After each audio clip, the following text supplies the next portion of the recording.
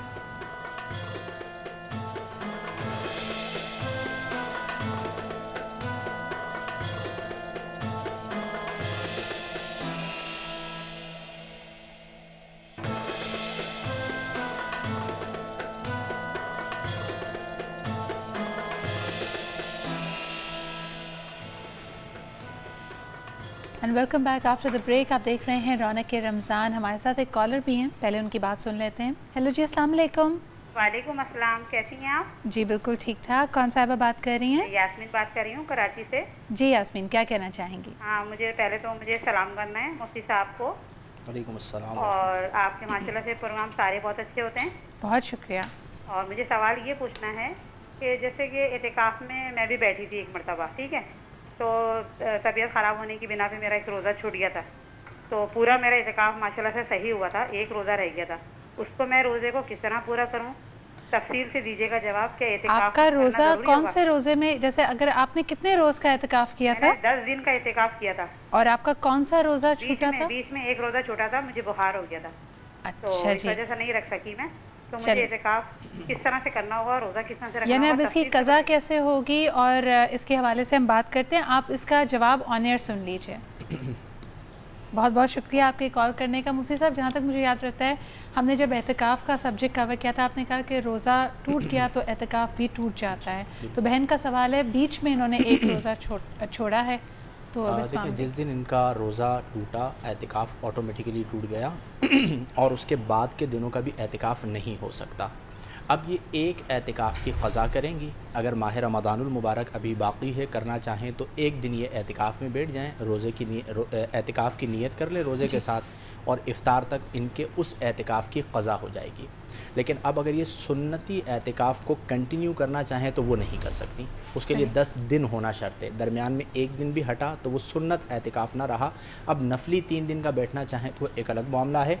ایک دن روزہ رکھیں اور پھر اس کے ساتھ اعتکاف میں اسی طرح مسجد بیت جو گھر کا حصہ تھا جہاں پر یہ اعتکاف میں بیٹھی تھیں وہیں پر بیٹھ جائیں، اور اگلے دن مغرب میں جو غروب آفتاب ہوتا ہے اس کے ساتھ اٹھ جائیں۔ اگر رمضان میں کر لیں تو روزے ویسے ہی چل رہے ہیں، اعتکاف کرنا پڑے گا، اور اگر رمضان کے بعد یہ کرنا چاہیں تو پھر اس میں انہیں نفلی روزہ رکھنا ہوگا، اور اسی طرح رات میں یہ اعتکاف میں بیٹھ جائیں اور اگلے دن غروب آفتاب پر یہ اعتکاف سے اٹھ جائیں تو ان کے اعتکاف کی قضا ہو جائے گی، اس کے ساتھ ساتھ توبہ بھی ان پہ لازم ہوگی۔ رات کے وقت آپ نے کہا کہ ایک دن جیسے آپ مغرب کے وقت سے لے کے اگلے روز مغرب تک، ٹھیک ہے، جیسے ہم اعتکاف میں جب بیٹھتے ہیں تو اسی وقت بیٹھتے ہیں۔ بالکل۔ ایک اور کالر ہمارے ساتھ ہیں، ان سے بات کرتے ہیں۔ ہیلو جی، السلام علیکم۔ ہیلو، آئی تھنک کال نہیں ٹرانسفر ہو پا رہی۔ مفتی صاحب، یہاں جو دوسرا پہلے سے سوال ہوا تھا دعا کے حوالے سے، اس کا تھوڑا اگر تفصیلاً جواب دیکھیں، سب سے پہلے دعا کا بہت آسان طریقہ کار ہے۔ سب سے پہلے تو یہ یاد رکھیں کہ جب ہم دعا کرتے ہیں تو دعا میں جو ہماری ہتھیلیاں ہیں ان کا قبلہ جو ہے وہ آسمان ہوتا ہے، تو جب بھی دعا کریں تو کوشش یہ کریں کہ ہماری ہتھیلیاں جانب آسمان ہوں، اور سنت یہ ہے کہ ہماری ہتھیلیاں ہماری سینے کی سیدھ میں ہوں، یعنی جو اس وقت میری پوزیشن ہے یہ صحیح طریقہ کار ہے کہ آپ یوں دعا کریں۔ اور بعض اوقات نبی کریم صلی اللہ علیہ وسلم نے اپنے دونوں ہاتھوں کو بلند کر کے بھی دعا فرمائی ہے، تو اس میں دوسرا طریقہ یہ ہے کہ کندھوں تک ہوں۔ بعض طریقہ کار خاص مواقع پر سر سے بلند کر کے نبی کریم صلی اللہ علیہ وسلم نے دعا کی ہے، جیسے بعض اوقات ہم دیکھ رہے ہوتے ہیں مکۃ المکرمہ میں لوگ کر رہے ہوتے ہیں۔ یوں دعا کریں، سب سے پہلے اللہ کی حمد بیان کریں، اس کے بعد اپنے گناہوں کا اظہار کریں کہ مولا میں گناہ گار ہوں، تیری بارگاہ میں رجوع کرتا ہوں، تو کریم ہے معاف فرما، اور اس کے ساتھ ساتھ نبی کریم صلی اللہ علیہ وآلہ وسلم کے وسیلے سے اللہ سے معافی طلب کریں، جیسا کہ آیہ کریمہ میں نے پڑھی ہے۔ اور بہتر یہ ہے کہ عربی دعائیں بھی ہوں، لیکن اصل یہ ہے کہ آپ کے اپنے الفاظ ہوں کہ آپ اپنے رب سے کیا کہنا چاہ رہے ہیں، اور اس میں اگر آنسو ٹپک جائیں، نبی کریم صلی اللہ علیہ وآلہ وسلم فرماتے ہیں کہ اللہ کی بارگاہ میں آنسوؤں کا ٹپکنا اتنا مقبول ہے کہ اللہ تعالیٰ آنسوؤں کی وجہ سے جہنم سے بندے کو نجات عطا فرما دیتا ہے۔ پھر دعا میں بھی خود غرضی نہیں ہونی چاہیے کہ بس وہ آدھے گھنٹے کی دعا ہے تو اپنے لیے ہی سب کچھ مانگ رہے ہیں، بہن بھائیوں کو بھول گئے، دوستوں کو بھول گئے، رشتہ داروں کو بھول گئے، پڑوسیوں کو بھول گئے۔ ہمارے پیارے آقا صلی اللہ علیہ وآلہ وسلم تو ہمارے لیے دعا کیا کرتے تھے، تو اس لیے دوسروں کو بھی اپنی دعاؤں میں یاد رکھیں اور ان کے دکھ درد کو بھی محسوس کریں۔